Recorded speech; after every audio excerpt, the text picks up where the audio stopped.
Hello everyone, welcome to our Let's Play series of Shadowrun Hong Kong Extended Edition. This is Colonel RPG as usual, and I'm very happy that you're supposed to join me today because we're getting out of the motor boat or whatever this place is, and exiting the mission. This is Jomo. The pirate beams a brilliant smile at you. Hi, you return! And the lovely Senior Inspector Q is with you. Are you ready to go, my friend? Yeah, get us the hell out of here. There are patrol boats on their way. He throws back his head and laughs. Marine region patrol boats wallow like pigs in shit. We will run circles around them. Get to it then. Go! Jomo offers her a mocking elbow, leaning into the drunken mistake and punches a button. The entire boat begins to vibrate as the craft's engine roar to life. Best climb in and buckle yourselves down then. This will be a bumpy ride. Yeah, and we're out of here. Oh boy, that mission. Oh. Water lashes. Oh, is this the end? Oh, I think we might be about to face the end. Water lashes at your face as Jomo opens the drunken mistake's throttle. The boat bounces over the surface of the water like a skipping stone, half jolting you out of your seat every time it splashes down. Jomo's voice roars out over the Dean in a sing-song cadence, joyously barking out a song in Indonesian. Haku serong. I can't pronounce that. I'm sorry. He pumps his fist in the air, vigorously swinging some imaginary object overhead. Well, he sounds happy. Jomo is happy. We must all join in celebrating his triumph. Our pursuers are shaken, thrown from our tail like a bucket of peas from a poor man's window. And now, your glorious captain... Captain? We'll have you... Yeah. We'll have you back to your impound yard, where you must feast and drink to his success. Q holds up a hand. Wait. The impound yard is compromised. Crate's people might even have it surrounded already. We can't go back there. Yeah, she's right. Lamb was a mole, a part of Crate's conspiracy. They're gonna know everything that he did. Jomo nods, a grave look on his face. I know a place, somewhere that the HKPF cannot approach by land, air, or sea. Jomo will take you there, and then he will try very hard to talk his way out of suffering the consequences. I wonder what that place is.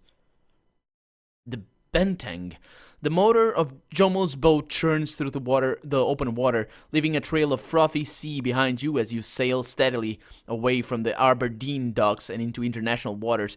In the back of the boat, Q stands alone, passing the time on her comlink. You can't make out what she's saying over the roar of the drunken mistake's engines, but from the expression on her face, it's not going well. Jomo abruptly slows his boat, still away from anywhere, and looks nervously into the water past his hull. You soon discover why. Mines. With careful precision, the pirate steers the nimble craft around them, aided by a handful of Indonesian curses. As Jomo points you through the minefield, a jagged shape in the distance begins to grow larger, its huge, slab-like ship surrounded by smaller boats. Grinning, Jomo takes you straight towards the enormous vessel. Oh, whose vessel is this? You step onto the converted barge with unsteady legs. The deck rocks with the rolling motion of the waves, and you can hear the slap of water against the hull below your feet. The air here is permeated with the smell of engine oil and diesel fumes, all intermixed with the sweat of sailors and sweet aroma of roasting amberjack. Welcome aboard the Benteng, the jewel of Loho Jioha fleet. You will be safe here, safer than you were in the impound lot in Ehoy or at your mother's teat. Nothing enters these waters without Captain Utama's permission. So... Crate and her people don't need to enter the water to hurt us. They have aircraft and drones at their disposal. Ho ho! And this worries you? Take it from me, Seal. It shouldn't. Jomo swings his arm out in a grand sweeping gesture. Look around you. See for yourself. In the distance, a cluster of enormous guns rise above the Benteng's deck. Heavy artillery coupled with a group of old model IRIS CWIS systems. Millions of Nuyen worth of restricted military hardware, all mounted to a creaking barge with a resale value of a mid-range sedan. The seabed beneath your feet is littered with the carcasses of countless drones and aircraft. He pumps his arms excitedly, miming the action of a cannon firing on an airborne target. They all met their doom to the roar of the Benteng's mighty guns. Sheets of flying lead tore wings from fuselages, ripped through cockpits, shredded parachutes to tattered rags. And the waters that she protects are no safer for our enemies. Envision the seabed far beneath your feet. New life springs from the bones of patrol craft, coral of 1,000 hues sprouting like wheat. and from the bloated bodies of those fools who have dared to trespass here. Our minds make short work of those who approach by sea. A crewman steps forward and claps a hand onto the orc's shoulder. His voice comes out in a breathy rumble. Jomo speaks the truth, Shadowrunner. Nothing can approach this ship alive. I don't doubt it. That's some impressive hardware you got there. His smile broadens. Perceptive. I like that. Captain Utama is waiting for you below decks. In your place, I would not keep her waiting long. Jomo favors the pirate with a nod. Toof is his name. Tough, or Toof, I don't know. Toof speaks the truth, friends. Captain Utama is a delightful woman, possessed of many virtues, but patience is not one of them. We should be on our way. What about my crew? They will wait for you in that rusted hulk that you call a home. The one that the corporate people towed here. He jerks a thumb over his shoulder. It's over there. The Defiance is here? But she isn't seaworthy. How did you... I made some calls, says Senior Inspector Q. Amazing how much freight you can move with the tugboat and a couple of industrial lifting airframes. It must be nice being able to call in favors from a megacorp on a whim. It didn't happen on a whim, believe me. My relationship with corporate is beyond strained at the moment. You can talk with your friend later. Now go to Utama and be quick about it. I tell you this for your own good. Yeah, well, he's right. Wait for me at the Defiance. We'll catch up after I'm done with the tour. As you say, my friend. He taps a cigarette out of the pack in his breast pocket. I shall inspect the Defiance and see if anything was damaged during transit. Jomo gives you a nod. Q, Sil, you're with me. We have a captain to meet. Oh. Okay. Let's get out of here. Man, this expansion is... This campaign is delivering way more than was promised. The developer said it was upwards of 6 hours, but we're already into episode 17 or something, and I've done mostly half an hour episodes. Where am I going right now? Over here? What? Oh, I don't know where I'm going right now. Oh, I should look at this thing. Should look at this thing, yeah. I must not forget the quest marker. There we go. Hi! Nobody here. Nobody here wants to talk to us. Benteng interior. Let's go. Oh. Soundtrack is really cool. Is that the engine room, I suppose? The engines. These are the engines. That's what I was gonna say. And then... Hi! Oh. I don't know that guy. He doesn't know me. He doesn't want to talk to me. Come on. Don't be so rude. Oh, hi. No, I was the one barging into his room, I guess. But anyway. Captain Utama. Have I heard of her before? A weathered troll with a relaxed posture and a commanding presence dominates the cabin. Her face is serious, but her dual-colored eyes glint with curiosity as she runs them over you. It is my honor to introduce you to Captain Utama, our most gracious and benevolent host. My captain, I thank you for your generous hospitality. I remain your humble servant and offer my deepest respects. She steps forward and places a gnarled hand on Jomo's shoulder. Straighten your damned back, Jomo. Pay your respects if you must, but I have no use for men who bow and scrape. Jomo's back snaps straight and he hurriedly retreats to his original position. His smile remains as relaxed as ever, but he can't help but notice the bead of perspiration that traces his way down his forehead. The captain shifts her gaze to you, studying your face through an eye the color of dirty ice. A smile slowly creeps across her face, twisting the scar across her lips in a second green. As for you, Shadowrunner, you are welcome aboard the Benteng. Mind my rules, and you may stay here for as long as you wish. Well, we appreciate your hospitality, Captain Utama. You're doing us a tremendous favor. The troll's scarred lips twitch upward in amusement. I do you no favor, boy. My hospitality was bought and paid for, not given. Look to your friend. She wrote the check. Oh, she's talking about Q. Savor this moment, Sil. You're looking at the end result of me calling in the very last of my favors with corporate. The scarred troll's smile broadens. My hospitality is not given, Shadowrunner. It is rented. Now, before you get settled in, there's a small matter that we must discuss. Yeah, I'm listening. She rests her hand on her hips. This is my ship. Your friend here has paid your passage, yes, but if you prove to be a disruptive presence in this vessel, I will not hesitate to have you tossed overboard. Unless you relish the idea of swimming with awakened sharks and active minds, you will mind your manners during your stay. Yeah, well, yeah, don't worry. I'll stay out of your sailors' hair. I certainly hope so. You wouldn't be the first guest that I've had to put over the side. All of the splashing, the screaming, it's quite distracting to the men working on deck. They won't make a peep, Captain Utama, I promise. This is gonna be home for the foreseeable future still. We've got nowhere else to go, and I'm fresh out of strings to pull. We got Mitsuhama, something that they can use, something irrefutable, or we resign ourselves to life on the open sea. Oh, okay, so then we find something that they can use, I guess. That's right, we do. And we start with Lamb's PDA. Meet me at my commander trail. We're gonna crack that thing. We're going to find some answers. Oh, so that's that? Bye. Yes. So we have objectives. Meet Captain Utama. That's complete. And our second objective is talk to Q in the command trailer. Let's have a chat here with Captain Utama. And the hiccups now are strong with me right now. The captain's wheelhouse is surprisingly warm despite its coldly utilitarian interior. Sounds of the sea breeze outside roll over the cabin and a soft whistle hums through the cluttered room. You find Utama standing near a makeshift wet bar, crates and tool chests loaded full of liquor bottles, all piled onto a coffee table that sags under their weight. The captain swirls a clear yellow-tinted liquid around the interior of thick glass. You watch her grab a pinch of what looks like salt from a small open dish, then carefully sprinkle it into the cup. Her voice is hard when she addresses you, but her eyes remain locked on the drink, which she continues to switch around and around. Getting acquainted with the bantang, are we? She holds the glass up to her face and inhales. Satisfied, she takes a sip, her eyes flash towards you. Good. I hate drinking alone. She motions towards the wet bar with her elbow. Water? Are you drinking salt water? Sure, I'll have what you're having. A bemused grin graces the captain's scarred face. Oh, are you sure? No questions asked? Lay it on me. Utama swirls the liquid inside her glass, then tilts it your way. Have it. I'm gonna smell it, because she smelled it, but yeah. Let's smell the drink. Her eyebrows raise. You're cautious. Good for you. You'll outlive most of my crew with that attitude. What do you think?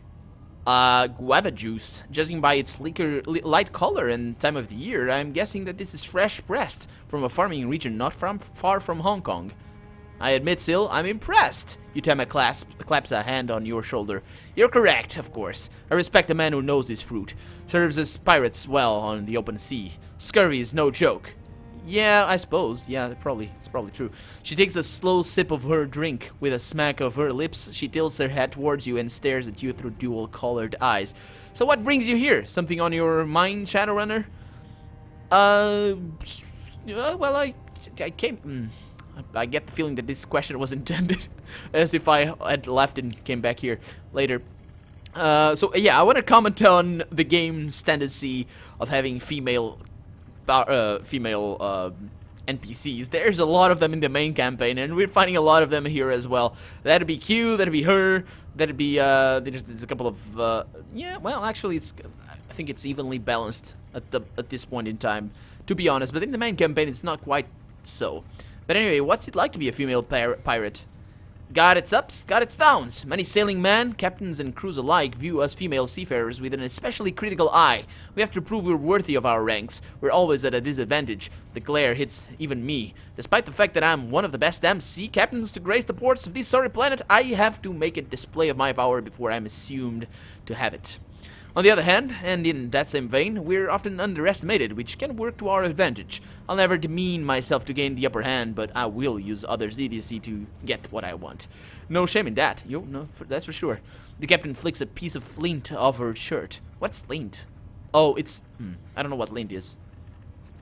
Anyway, end of the day, I wouldn't trade it for anything. I guess. I noticed a small saucer of powder over on the wet bar. What is it? Utama sniffs loudly through her nose, studies you for a moment before replying. What do you think it is? Salt? She wrinkles her nose in disgust. This looks like a nightclub to you? We don't garnish our drinks with sugar or salt out here. There's no better way to identify a shitty drink than the size of the crap pile it's buried under. She rubs a hand along the back of her neck. Look, I've spent the better part of my life on the open sea. They say that when you first start sailing, you have to earn your sea legs. Otherwise, the rolling sickness will get you. I never did. Never had to. I had my sea legs from the first time I ever set foot on a boat. Didn't realize that I could catch up to you, though. Seems that I that as I get older, my stomach rolls with the waves more and more. She points towards the powder in the saucer. It's an antiemetic. Keeps me from turning green on the job. You ever find yourself in need of some? You help yourself to my stash. But don't overdo it. A little goes a long way. Yep. Well, thank you. She's quite upfront about that.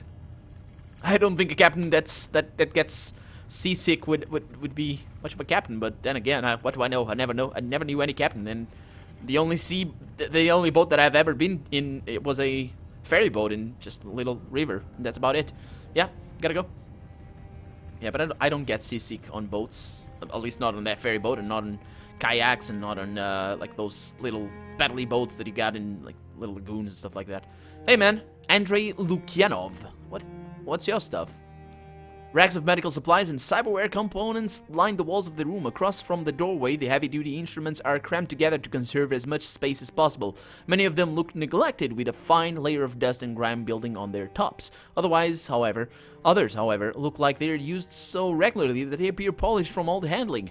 A man stands off-center towards the left of the room. He wears a fitted, high-collared coat that looks like it gives him a lot of movement room and flexibility in his arms. Across his face, a virtual retinal display is hooked up to his right eye, highlighting it in yellow. He greets you. It's over 9,000! He greets you with a nod and a quick smile. Welcome. You new around here? Name's Andre, and I'm in the ware business. Got a large inventory if you're interested in buying. Yeah, well, yeah, I'm more interested in answers. You have any minutes? What kind of answers? Who are you? Relax, man. I'm just new to this whole pirating thing, and I'd like to ask you about it. Oh, sorry about that. Those who roll with pirates often have long histories of their own. I meant no offense. Yeah, sounds like you're still haunted by something. I get that. Yeah, I suppose if you're here, you would. It's not a horribly exciting story, so let's just say that I've got a few creditors after my ass. Oh, so how'd you end up here? You really want to know? Sure. Yeah, I was hoping to learn more about the Benteng's crew, so if you don't mind, I'd like to hear this story of yours. Alright, so why not? The Jojo Loban are sold on the whole Shadowrunner thing. They must have information I don't, but if they trust you, then that's all I need. Now, where to begin? I used to be a physician back in Russia, but one thing led to another, hard times came, and before I knew it, I was hooked on BTL ships. That's where the debt comes in, a lot of it, so much that there was no way I could pay it all back in my lifetime, so I chose to start a new life, debt-free. Well, I tried. Seems no matter where I went, the creditors were always right on my tail, until I fled to Indonesia. Met the glorious Captain Utama and her sailors, and the rest is history. Oh, no way this bunch let you on board for free. What was the catch? What was the catch? Ah, you're a sharp one. Nothing comes free, huh? Cost me years of indebted service to the Joho Loma as on-board cyber surgeon. Started out as a 10, manageable, I thought. Ended up at a whopping 30 after the BTL binge.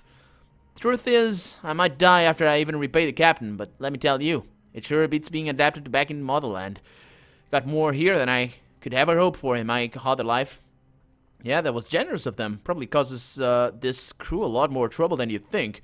Avoiding debtors is no small task in this day and age. You don't have to tell me. I experienced that myself firsthand. I owe a lot to them. The crew can be real slave drivers at times, but at their core, they're good people. Would never work a man to death. Well, not quickly anyway. Oh, but yeah, for better or worse, it sounds like things worked out. You're right, and for that I'm grateful. Anyway, something I can get you while you're here? Sure, I don't really need any supplies for right now. Yeah, see you later, man. See you later. I'm gonna check his supplies off camera, see if there's anything I'm interested in. But I'm not a really cyber decker or anything or whatever. I might buy some programs or whatnot. But oh, somebody broke a glass. I heard that. I'm not sure if you guys did, because I was talking over it, but I heard that. Nothing new here. Let's get out of here. Let's get out into the not open seas, but I guess the open air. I like the smell of sea. It's not. I don't go to the beach very often, but I like the smell. I live fairly close to the sea right now. I mean, like 30 kilometers away. That'd be like 20 miles or something. Let's see. A woman in an armored trench coat. Armored trench coat? Huh. Hunches over a smoking grill, an assault rifle leaned up against a nearby crate. She prods at rapidly blackening fish, eel, squid, and other sea life, and all the while fixes them with a critical glare. She glances up and squints as you approach. You're not a prisoner, and you don't look like a pirate. And this sure as hell ain't a tourist destination. Welcome to the Benteng, whoever you are. It's the finest pirate barge in at least a 50-mile radius. Yeah, name's Seal. Who are you? Chastity Blackwell, independent mercenary. I've seen action from Azania to the Transpolar Aleut Nation, but for now, I'm having a bit of a time off with Joe Holdoa. Nobody shoots at me from on the Bantang, and most of the visitors are potential clients. So why are you cooking all the fish? Because Utama's cooks, if you can call them that, are goddamn atrocious. I've eaten prison food in Ulaanbaatar that tasted better. Word to the wise, unless you want to eat sludge that looks like it was poured from the septic tank, you're gonna have to cook your own meals out here. Trust me, it's worth it. Yeah, apparently my character doesn't really need to eat, but anyway. Why doesn't Utama have a better cook? Honestly, I don't know. A good cook will make or break morale. Anybody who's ever served on a ship knows that. I can only assume that Rinaldi is really good at something else. From what I hear, he used to be a targeting officer on a Rebel Hook missile cruiser. Maybe he's the guy that sets up the Bantang's defensive perimeter? I'm not sure. Still, you'd think a bunch of damn Filipino and Indonesian pirates would stock half a decent spice cabinet, but no. It's all prepackaged spice mixes, mostly scrounged from instant noodle packages. I'd have killed for some sambal olak a month ago after Rinaldi tried to make some bebek goreng using fast food chili packets. They finally let me go ashore for supplies. Okay, so how'd you get into cooking? Are you kidding me? Chastity smirks, folding her arms over her chest. After a minute, her smirk fades. Oh, you're serious? We basically got 3 types of mercenaries, right?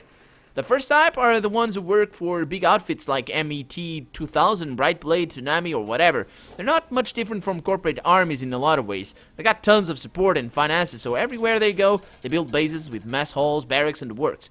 Second, you've got small units that sign up with well-established clients. They don't work for a big PMC. What is that? Like a corporation? PM corporation? But maybe they've got a team of 50 or so. They got contracts for reasonably lucrative clients. A lot of work in Africa from corporations or urban convoy duty in areas that are still a bit iffy. Places like Caracas, Vladivostok, I guess, Lagos, whatever. These units rough it a little bit more, but they're usually attached to larger groups as extra muscle. Then you've got people like me, true freelancers, cowboys. We fill out the gaps in larger units, but we can never tell how big a group will be with. Sometimes a corporation needs some soldiers garrisoned at some mine, and they round up 10 of us and throw us into the field with nothing but what we've brought with us. Unless you have some kind of unhealthy love for field rations, you learn to cook whatever you've got around, or you make friends with someone who does, I suppose. So why hang out on a boat rather than in a safe house? I like boats. I like sailors. Spent a lot of time as hired muscle on everything from drone container ships to small smuggling vessels. Most of those small boats were in Aegean, quick runs between small islands. Shit, I remember this one time. Chastity suddenly starts snickering to herself. The snicker becomes a chuckle, and the chuckle eventually turns to a roaring laugh as she doubles over, clutching her sides. Yeah. You all right there? Chastity begins coughing in an effort to catch her breath. Sorry, I just, the fish. She gestures towards the grill with one hand. Finally pulling herself together, the mercenary stands up and takes a long, deep breath, wiping a tear from her eye. She launches into a story. Okay, so this one time, I was out on a fishing boat, but the skipper was actually running guns and missiles to Barry, right? Not much danger out there aside from other gun runners and pirates, so we were taking it slow, a nice warm summer cruise. I'd been amusing myself by fishing while I kept watch. I got a tug on my line and I reeled in this amazing gilt-head sea bream. I don't know what that is, but it's a fish, basically. It was beautiful and a good 10 kilos. I knew it right then that it's what we were having for dinner that night. Yeah, that's a hell of a big fish. One of the other mercs on the boat was this elf pilot's pistol adept. Fastidious guy, liked his fine wine and food. Anyway, he slides up, asks what I'm gonna do with it. What do you think I'm gonna do, I say. I'm gonna grill it up with some olive oil, lemons, and garlic. Standard Greek-style stuff. Well, the elf gets a look like I slapped his mother. He just screws his face up with a sneer and asks what the hell is wrong with me. I ask him what he'd do with it. You have to poach a fish like that, lay down a bed of pilaf rice, zucchini, bell peppers, and onions. You cook it slow in foil with a touch of wine. Only a barbarian would grill it. Oh, I know what he means. I've seen fish done like that. It's tough to do it though, because every time I've ate fish with like this, it tastes nice, but it's easy to let it like become over moist. So it tastes good, but if it's over moist, it's not good. Chastity dips her head, grinning. That wasn't something I was prepared to hear. I explained to him that to preserve the fish's natural flavor, grilling was a superior choice. I might have suggested that he had delusions of aristocracy. He countered with his method would create a superior flavor profile overall, as well as be a complete meal, and questioned if my mother had been a goat and my father a chimpanzee.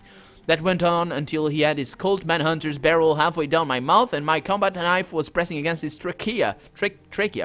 We would have kept up our argument too, if the first mate hadn't doused us with a fire hose. All this over how to cook fish? Hey, I don't know what's like where you're from, pal, but in my book, dinner is very serious business. I suppose. I enjoy a fine dinner. Okay, so let me, remind me not to mess around with your fish. What do you know about the Johor Loa? Quite a bit. They're pirates. They live around Hong Kong, and Jomo is only slightly more crazy than most of them. What else is there now? What else is there to know? Sorry. I assume you're interested in something in particular. Sure. Where do they operate? They'll go anywhere in South China Sea. I've heard stories they get as far as north as Hangzhou sometimes, and makes runs down to Darwin if the cargo's right. But in terms of their home base, it's been in Sai Kung for over 10 years. They're 100% Hong Kong natives, even if some of the locals don't seem to think so. I guess that's part of why I like them so much. They're the kind of mixed-up multinational family that makes the modern world so interesting. Their only nation is their fleet, and their language a mixed up of Cantonese, Tagalog, Malay, Spanish, and English. They're beholden to no one but themselves. That's an admirable thing in this day and age. How did they get started? They were Filipino refugees mostly, took lands, the Johor and the Loa, resisted the Japanese occupation of the Philippines. Some joined the Huk rebels, but most decided to join the Hakka fishing communities around Hong Kong. Over the years, they intermarried, at first with each other, and then with the Chinese, Indonesians, and Malaysians as well. The whole venture is pretty much a family affair. Each sheep tends to be run along family lines. The captain is the family elder. Oh, wait a minute. So this is a fleet? I'm just now realizing that this is apparently the lead sheep of a fleet. Whoa, is it?